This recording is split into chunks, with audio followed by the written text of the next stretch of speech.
Distinguished senators, resume your seat, please. Mr. President, very distinguished colleagues, lead debate on a bill for an act to amend the Terrorism Prevention and Prohibition Act to designate kidnapping as an act of terrorism and to prescribe the death penalty for such offenses and for related matters, 2025 SB 965. Mr. President, distinguished colleagues, I rise to lead the debate on the general principles of the Terrorism Prevention and Prohibition Amendment Bill 2025. The bill seeks to amend the extant law to, among other things, designate kidnapping, hostage taking, and related offenses as acts of terrorism, and to prescribe death penalty for such offenses without option of fine or alternative sentence, among others. This bill was read for the first time on Thursday, 27th November 2025.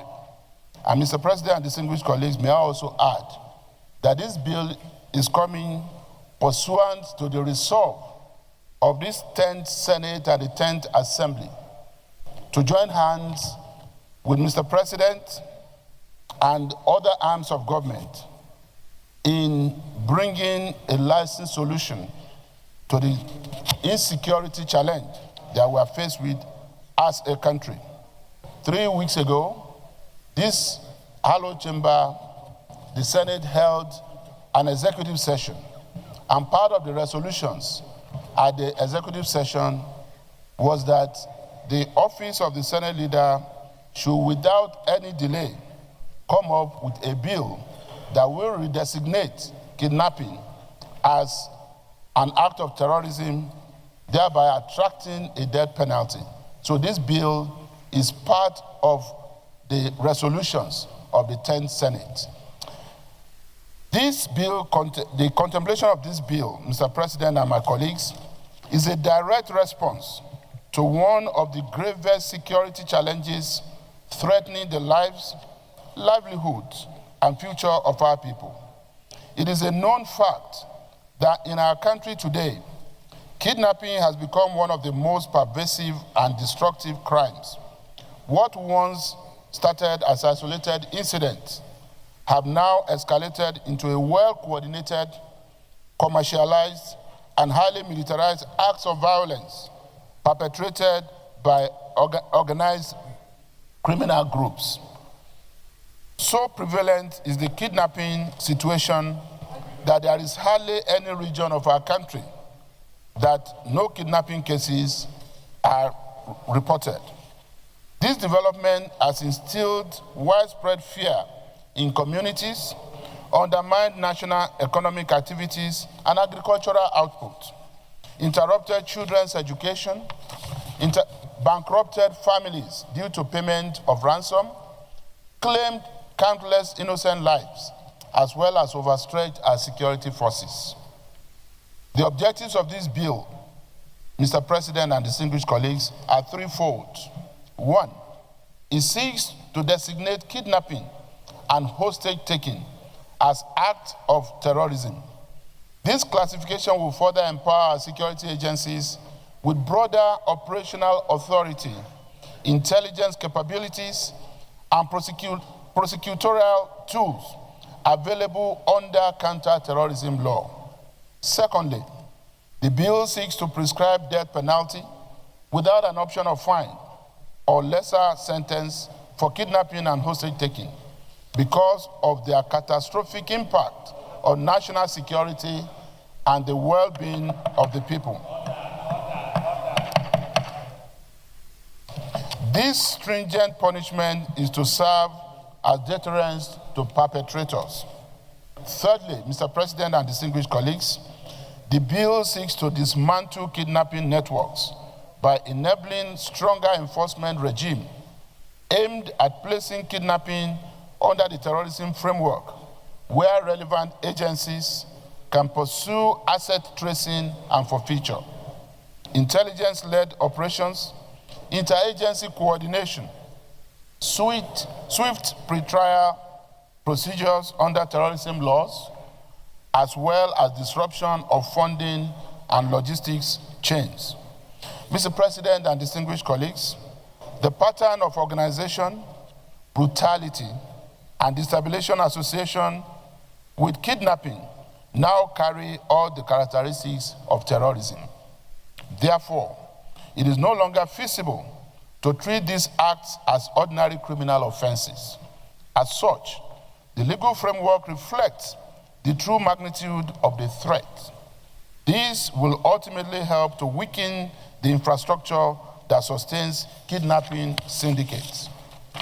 Mr. President and distinguished colleagues, by enacting this proposed legislation as an act of the National Assembly, we, as legislators, will be fulfilling our moral, constitutional, and legislative duties to protect the lives of Nigerians.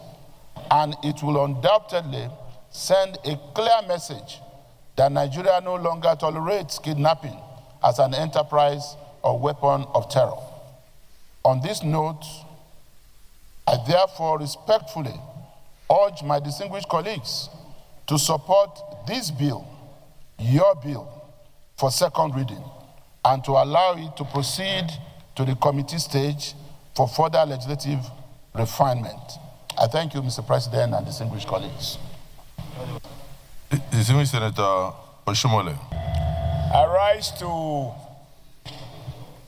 support in toto everything that the lead presenter of this bill has said. And the only thing I want to further emphasize is that this bill will also cure the mischief in the terrorist act, because we have seen in the distant past where terrorists apprehended who have killed, maimed, and committed heinous crimes were, in the name of de-radicalization, they were arrested, quote and unquote, de-radicalized, retrained, fed with taxpayers' money, and as we know now, some of these guys went back to continue with the acts of terrorism. So my understanding of this reinforcement of the Terrorism Act by including kidnapping is that such discretion will not be available to anyone, whether in the armed forces or even in the executive. Because we can't spend so much money, expend so much energy to apprehend very dangerous people who have killed, maimed, buried children alive, and in the air where they are apprehended, somebody come from somewhere and say, look, we need to use all sorts of jargons to justify why these guys should not face the wrath of the law, which is to face trial and if convicted, sentenced to death. Until people begin to see those who have killed. Even in the Bible and the Holy Quran, he who kills has no right to life. And so I believe that by emphasizing this law in the manner that the leader of the Senate has very ably articulated all the elements of the law, that the message should be clear. Those discretion are withdrawn. No more de-radicalization. If you are caught after committing heinous crimes, the penalty is death if convicted. Thank you, Mr. President, and I want to thank the Senate leader for, very articulate presentation of what I believe is our collective feelings with regards to this issue of kidnapping and terrorism. Thank you, Mr. President. My dear colleagues, Aliyu Mwamako are my names, Sokoto North. Mr. President, I rise to support this motion ably moved by Senate leader, which is wonderfully presented and most timely presented. This motion, Mr. Speaker, cannot come at a better time than now when we're fighting left and right with each menace of voluntary terrorism and kidnapping in this in our dear country. And as country's lawmakers, this motion is this bill is a contribution, is a big contribution from this chamber to the government's effort in curbing the menace of insecurity, voluntary and terrorism in this country. I therefore second the motion. Thank you, sir. Thank you, Mr. President. Thank you, Mr. President. Thank you. Thank you. Distinguished Senator. I represent Abia North. Mr. President and distinguished colleagues, I'm not sure that this bill brought by the leader of the Senate was a bill agreed by all of us. All 109 senators agreed in a closed session that we must get this bill across and sent to Mr. President. Mr. President, I believe it's a high time. There's no town and villages that there are no kidnappers in Nigeria. So I believe this bill is apt, is a natural thing to do.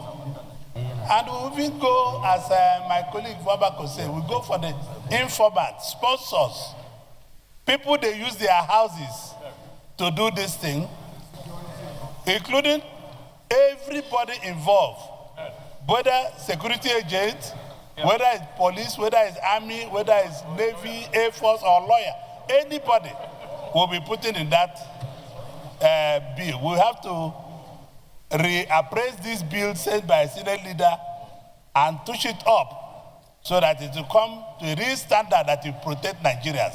Nigerians have suffered in the hands of kidnappers.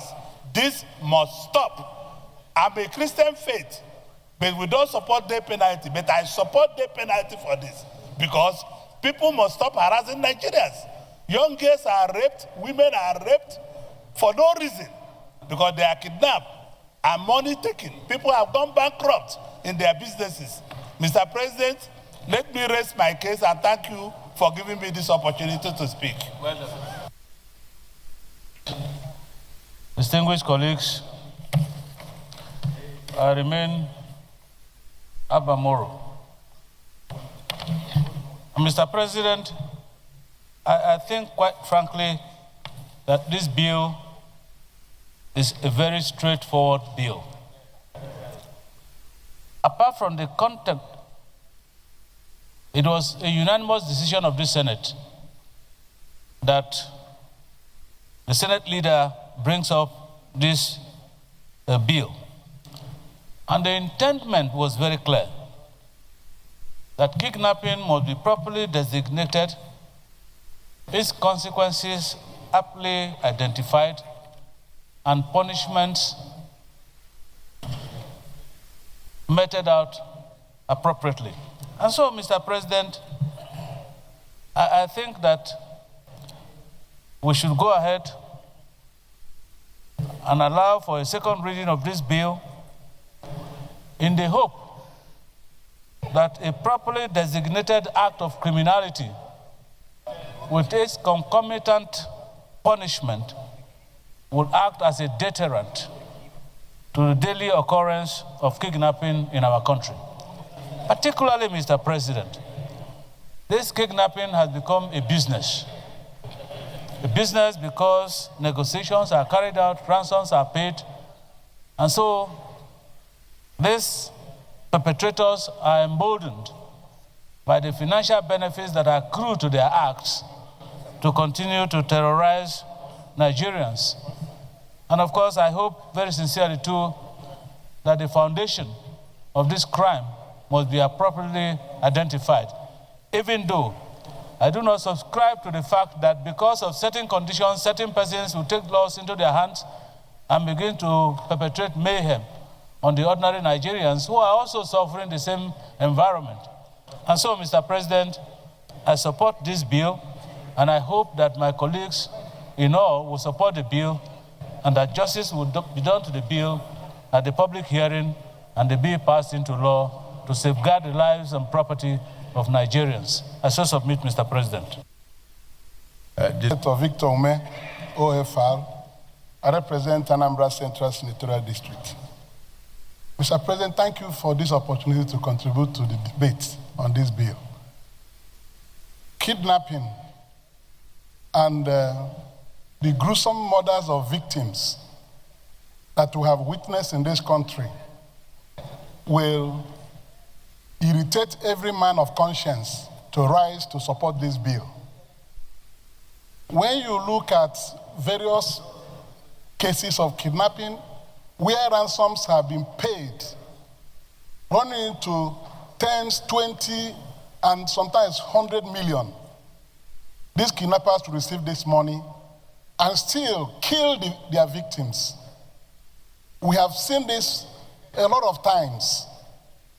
Therefore, people who ply this trade deserve no mercy.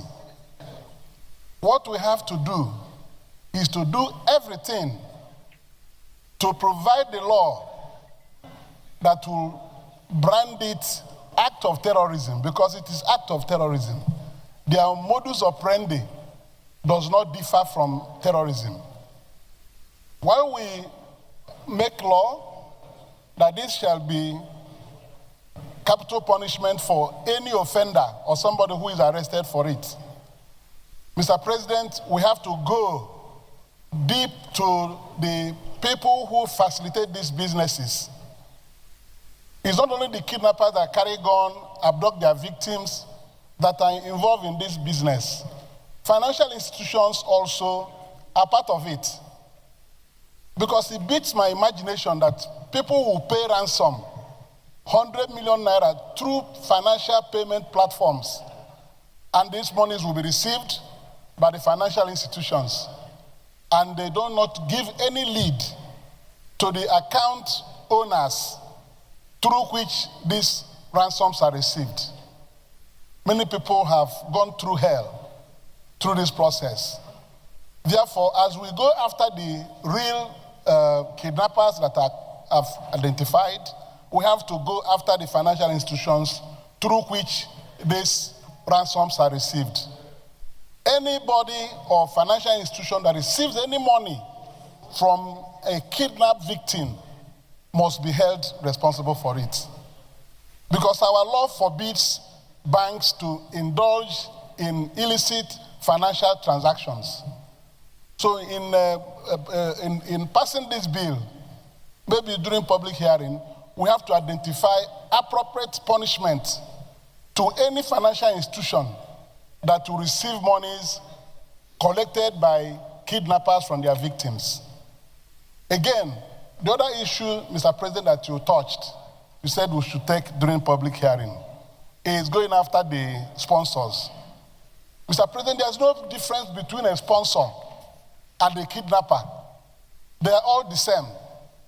So the law will take care of the sponsors and the kidnappers at the same time. Punishment will be the same, both for sponsors and the actual executors of this heinous crime against Nigerian citizens. So on this note, Mr. President, I do not need to belabor it.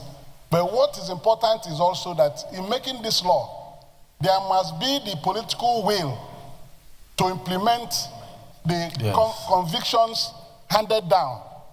Because people are convicted in this country and they are not executed for murder, for all kinds of things that take human life away. So somebody can go and kill somebody and believe that once he gets there, he can stay there for another 30 years. That is not the intent of this law. This law, when passed, shall be executed by those who are saddled with responsibilities by giving that authorization for the execution of people who are so convicted. So that the deterrence which we are pursuing through this law will become effective. Anybody who thinks that if I do this and I'm caught, I will be killed, will have to know that the price for this crime is also death. So by the time they lift their guns or whatever means to kill anybody, some people are strangled to death. Some people are strangled. So when they are got, they should know that the price is death and they cannot escape it. It's only when we begin to implement it according to the law that it will act as the deterrence for which this law is being made. I thank you, Mr. President, so that my colleagues will contribute. This is a terrible thing that we will never allow to happen to any person. We don't need to wish this thing to any person, because when you discuss with victims who manage to escape from captivity, you see that the people behind this business are animals. So on this note, Mr. President, I hold support. I do not want to belabor it anymore. Let it be. And any soul that sailed, it shall die. That's what the Bible says, according to Shomole. Any sin, any soul that sinneth, itself shall die. So when you kill, you should die. That is the compensation for killing another person. Thank you very much, Mr. President. I'm so happy that I've contributed. Let me ask again. Is this anybody who is opposed to this bill?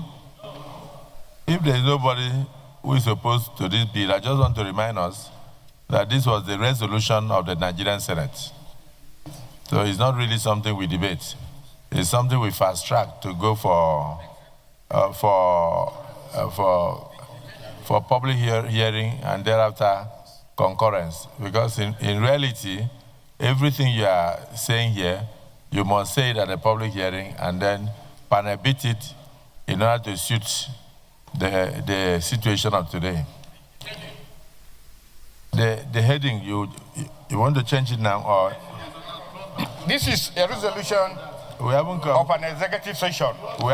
Should read, sponsored by or pay me by Middle Housing and 108 others. That should be the heading. That is carried. Clerk, note that 108 others. Because everything is pay me, so that is very correct. Distinguished colleagues, a bill for an act to amend the Terrorism Prevention and Prohibition Act to designate kidnapping, hostage-taking, and related offenses as acts of terrorism, to prescribe death penalty for such offenses without option of fine or alternative sentences, and for related matters 2025. Second reading taken. As a result of the importance of this bill is now committed to the committees on Judiciary, Human Rights and Legal Matters, National Security and Intelligence, the Committee on Interior, and the lead committee will be the Committee on Judiciary, Human Rights and Legal Matters, to report back to the Senate within 2 weeks. I hope 2 weeks is good enough, within 2 weeks. I want to thank distinguished colleagues for sticking by their resolution. That there is no straightforward way of fighting these acts of kidnapping and terrorism in our country. We have to show resoluteness, we have to show seriousness.